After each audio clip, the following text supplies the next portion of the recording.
আসসালামু আলাইকুম। অভিযান নিউজ টিভিতে সবাইকে শুভেচ্ছা জানাচ্ছি। সঙ্গে আছি আমি মেহজাবিন খানম। শুরুতেই জানিয়ে দিচ্ছি সংবাদ শিরোনাম।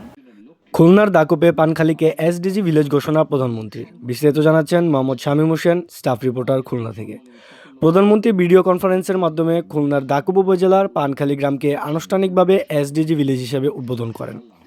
সোমবার 10 আগস্ট রাজধানীতে inclusive growth and development policy program এর উদ্বোধনী অনুষ্ঠানে তিনি দেশের 3টি গ্রামের জন্য এসডিজি ভিলেজ পাইলট প্রোগ্রাম চালু করেন। অন্য দুটি গ্রাম হলো রাঙামাটি মিতিঙ্গাছড়ি ও দিনাজপুরের নাফানগর। অনুষ্ঠানে জেলা প্রশাসক মিজ হুরে জান্নাত বলেন, পানখালীতে নানা চ্যালেঞ্জ থাকলেও সম্ভাবনাও অনেক। প্রধানমন্ত্রীর নেতৃত্বে টেকসই ও অন্তর্ভুক্তিমূলক উন্নয়নে সবাই সম্মিলিতভাবে কাজ করবে।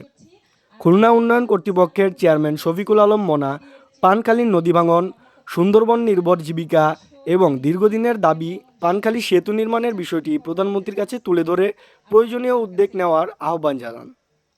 অনুষ্ঠানে জেলা প্রশাসন, পুলিশ, রাজনৈতিক নেতৃবৃন্দ, সাংবাদিক, শিক্ষক, কৃষক ও স্থানীয় বাসিন্দারা উপস্থিত ছিলেন।